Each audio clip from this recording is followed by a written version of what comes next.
Bismillahirrahmanirrahim. Assalamu alaykum, hürmetli görürmenler. İstiklal Gündelik Haberler programımızı görüşünlerine karşı alımız. Ben Abdullah Yalğun. Programımızda vatanımız Şarkı Türkistan ve dünya gün tertibideki en mühim haberlerini huzuruna sunumuz. Kıynamızda ıhtanlar ikranımız olsun. Amerika'nın yuqori derecelik amaldorlari Tayvanni ziyorat qilmoqchi.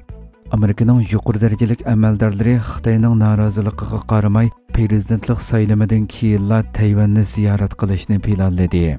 Angliya Mustaqillik gazetining 18 yanvar xabar qilishicha, Amerika Demokratchilar partiyasi va Cumhuriyetchilar partiyasining danglik parlament a'zolari Tayvanni navbat bilan ziyorat qilib, yangidan saylangan prezident Lay Chingdega bo'lgan qo'llashini ifodalashni planlagan.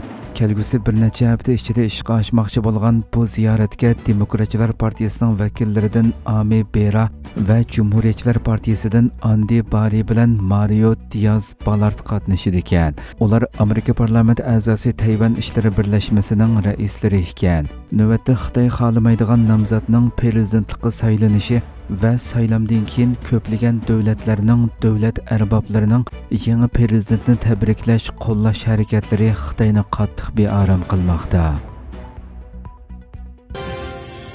Amerika elchisi Xitoyning ikkiyuzlamachiligini davomli oshkorlashga va'da berdi.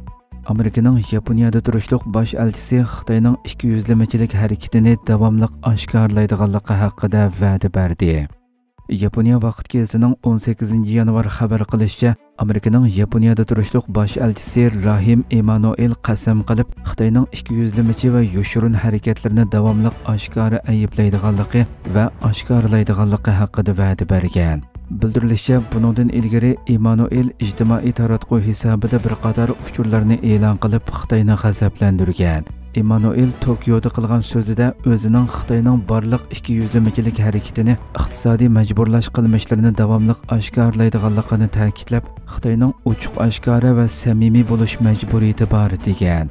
Undan boshqa Yaponiya mudofaa vaziri va Amerika harbiy doiralari, shundaqli bosh elchi Emanuel qatnashgan bir marosimda Yaponiya Amerikada yasalgan Tomahawk nomli to'yizdani boshqariladigan bomba setib olish uchun rasmiy imzo qo'ygan. Yaponiya musofisi 1600 kilometrga yetadigan to'yizdani Tomahawk bombasini setib olishni rasmiy imzolab, aslida 2026-yili topshirilishi planlangan bombalarni bir yil burun, ya'ni 2025-yili topshirib olishni qarorlashtirgan. Pakistan Ironga havodan hujum qildi. Pakistan Iranning oldingi kuni Pokistonga qilgan havo hujumidan o'ch olish uchun Ironga havodan hujum qilgan. Hujumda oz deganda 9 odam hayotidan ayrilgan. Avstraliya ABC to'rining 18 yanvar xabar qilishicha, Pokiston Ironga havo hujumi qo'zg'agan bo'lib, hujumda Iron chegarasi ichidagi bo'lguncha qurolli kuchlarni nishon qilganligi bildirilgan. Hujumda kam deganda 9 odam hayotidan ayrilgan bo'lib, bu hujum rayondagi ziddiyatni texmo kuchaytirayotgan.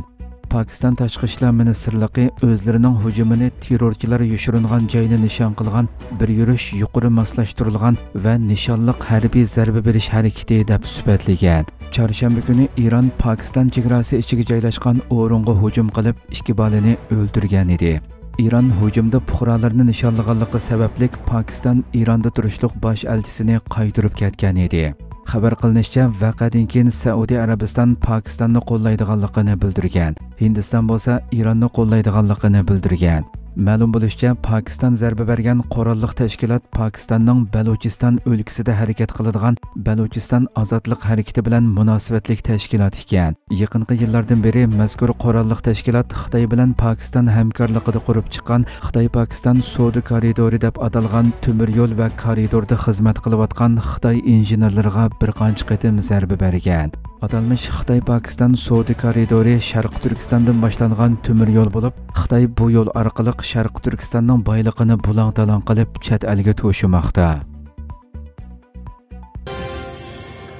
NATO so'g'uq munosabatlar urushidan keyingi eng cho'ng manevr o'tkazdi. Shimoliy Atlantik Ahdi Tashkilotining so'g'uq munosabatlar urush davridan keyingi eng cho'ng harbiy manevri bo'lgan 2024 tavranmas mudofaachi manevrining kelar hafta boshlanadiganligi uqtirildi. Türkiye Avazı Radyosu'nun xabarida qayd qilinishicha, NATO Yevropa İttifaqdosh oliy qo'mondoni Kristofer Kavoli Belgiya poytaxti Bryusselda o'tkazilgan NATO armiya shtab boshliqlari yig'inidan keyin axborot e'lon qilish yig'ini o'tkazgan. U NATOga a'zo 31 davlat va nomzod davlat Shvetsiyadan taxminan 90 ming askar qatnashadigan manevrning bu yil may oxirigacha davomlashadiganligini bildirgan. U yana ittifoq harbiy qismlarini Shimoliy Amerikadan Atlantik okeanining sirtiga o'tkazib, Yevropa Atlantik rayonini kuchaytirish iqtidorini namoyon qiladi degan. So'g'uq munosabatlar urushidan keyingi eng chong manevrning Germaniya, Polsha va Baltik dengizi davlatlarida o'tkazilishi Rossiya bilan bo'ladigan urush ehtimollarining ssenariylarini o'z ichiga elishi mo'ljallanmoqda. İsrailiya amaldorlari G'azza hujumlarining davomlashadiganligini ta'kidladi. İsrailiya bosh ministri Benyamin Netanyahu bilan davlat mudofaa ministri Yoav Gallant muhosara ostidagi G'azzaga qilinayotgan hujumlarning davomlashadiganligi to'g'risidagi so'zlarini ta'kidladi. Türkiye Avazı Radyosu xabarida bildirilishicha, Netanyahu İsrailiyaning janubidagi Nevatim havo armiya bazasini ziyorat qilib, xizmatlarni tekshirgan. U G'azzaga qaratilgan hujumlarning maqsad hosil bo'lg'ichi davom qildiganligini bildirib, hech kim biz to'g'risida xato yakun chiqarmasin. Biz g'alaba qo'lga keltirilguncha havo, quruqliq va dengizdan jang qilishni davomlashtiramiz degan. İsrailiya davlat mudofaa ministri Gallantmo harbiy qismlarni ziyorat qilganda so'z qilib, G'azzaga hujum qilishning davom qiladiganligini bildirib, G'azzada asirlar mavjudli bo'ladigan biz urushga xotima bermaymiz. Asirlarni qaytarib kelishning yo'li harbiy besim ishiltish degan. Navbatda ikki taraf o'rtasidagi kun sari keskinlashayotgan to'qinishlarda 24 mingdan ortiq falastinlik hayotidan ayrilgan. Türkiye'nin tunji olam uchquchisi muvaffaqiyatlik yo'lga chiqdi.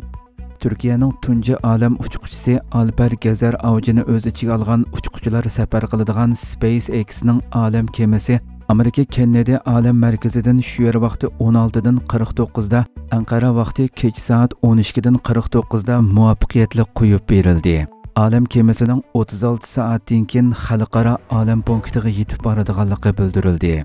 Bu munosabat bilan Turkiya prezidenti Recep Tayyip Erdo'g'an davlatlik olam planining tunji qadami bo'lgan olam uchquchisi bo'lgan olam vazifasi haqida silliq telegramma e'lon qildi.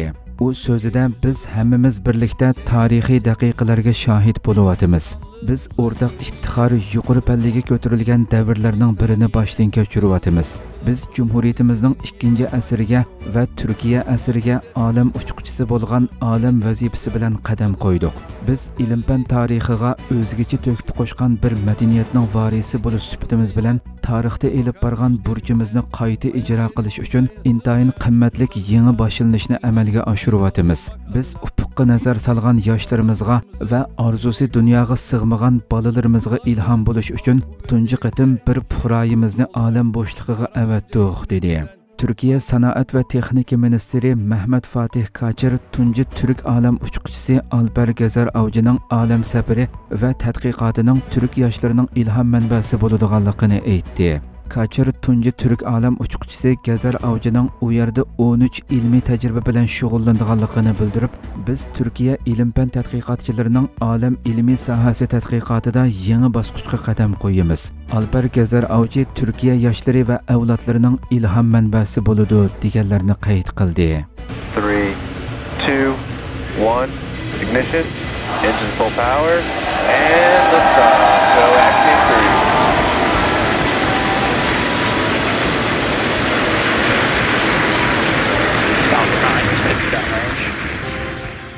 Hürmetli görürmenler, şuna qilib bugungi xabarlarimiz mushu yerda oxirlashdi. Inshaalloh atiki programmamizda ko'rishguncha aman bo'lg'aysizlar. Assalomu alaykum va rahmatulloh.